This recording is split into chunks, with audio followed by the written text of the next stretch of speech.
All right, so say hello, everyone. Thank you again. I do appreciate this so much. All right, friends and family. And a very cute one over there. Okay, thank you so much for doing this.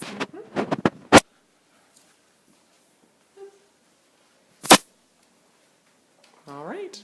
All right, thank you so much, you guys. Start? Yes, sir, thank you. April 5th, 2011. The surgeon's skillful hands guided a scalpel over a young patient, a 14-year-old boy with cute freckles, a contagious grin, an incredible mind, and a genetic condition that had led to this day. Everything was going smoothly. Then it happened. A simple error, a tiny nick, a child's blood. Fortunately, the surgeon was able to halt the bleeding from a younger brother after a nicked blood vessel before anything serious happened. Everything turned out just fine.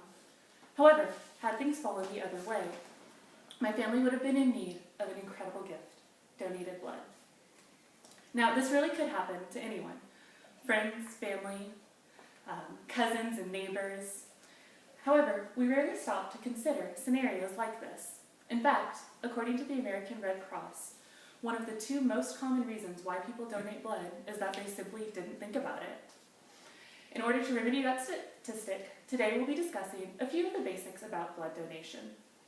Blood donation really is a life-saving gift, with simple eligibility guidelines, a safe and expedient process for donors, the ability to donate at regular intervals, as well as the opportunity to fulfill a life-threatening need. Like any good reporter, we'll cover our 5 W's: who is eligible to donate, when and where donations can be processed, what the process is like, as well as why the donation process is both rewarding and necessary. So the vast majority of my information today has come from the Red Cross, the website of the Red Cross, and all statistics come from that site unless otherwise noted. However, additional information was retrieved from the Blood and Tissue Center of Central Texas, as well as a couple articles that I'll mention when we get there. All right, we'll start with the prerequisites: eligibility. Now, the criteria are relatively simple, but also vastly underutilized. Prospective donors must be at least 17 years old, weigh a minimum of 110 pounds, and be in relatively good health. Now, with such simple requirements, more than a third of the United States population actually meets these requirements, an estimated 38% according to the American Red Cross. However, less than 10% follow through with donating, with the most common reasons being that people don't like needles, or that they simply didn't think about it. For individuals who meet these requirements and wish to combat this statistic, they should have a good idea of what the donation process is like. It's simple, safe, and expedient, with 5 major steps. You begin with registration, where you'll sign in and present some form of identification, as simple as a driver's license or a donor card if you've participated before. Next, you'll be asked a series of confidential questions, which cover primarily topics such as where you've traveled and exposure to certain infectious diseases. This can be either in person or on computer in my experience, and is designed for the safety of the recipient. Considering the safety of the donor, you'll also go through sort of a mini physical, where a technician will take your temperature, blood pressure, pulse, and hemoglobin levels via a simple pinprick on your finger. After that, if everything looks like it's a go safety-wise, then you can begin the donation process, where new, sterile equipment will be used to collect just under 1 pint, in a process that takes about 10 to 12 minutes, depending on the individual. If this sounds like a reasonable process, and then you'll be given refreshments at the end. If this sounds like a reasonable process, then you can set up a convenient time and location.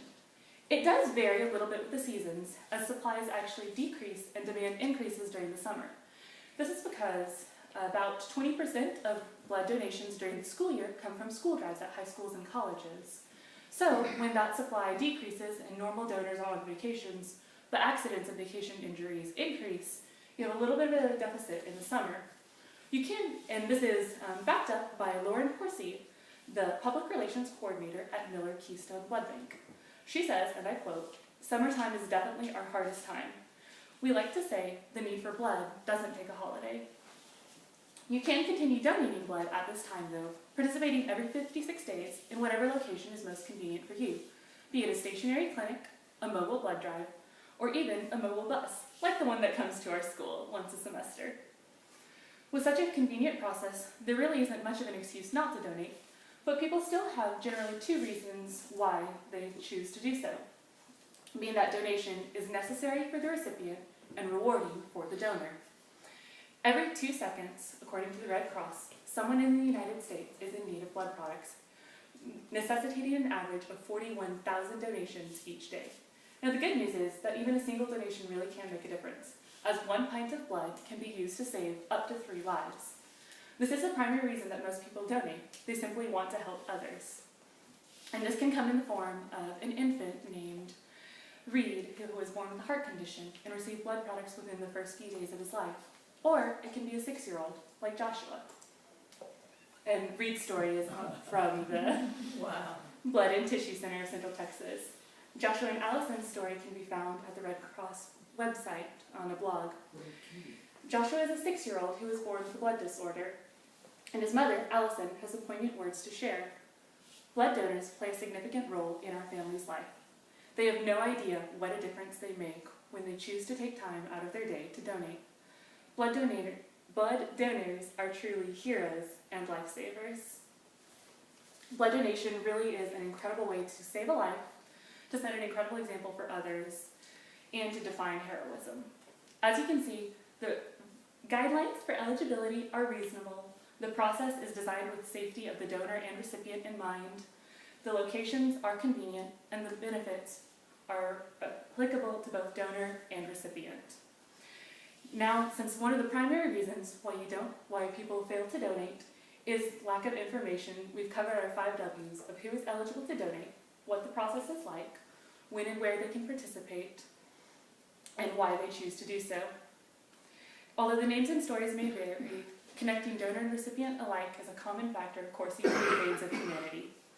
Truly, blood donation is an incredible process, simple and safe for the donor, a saving grace for the recipient. Thank you all so much.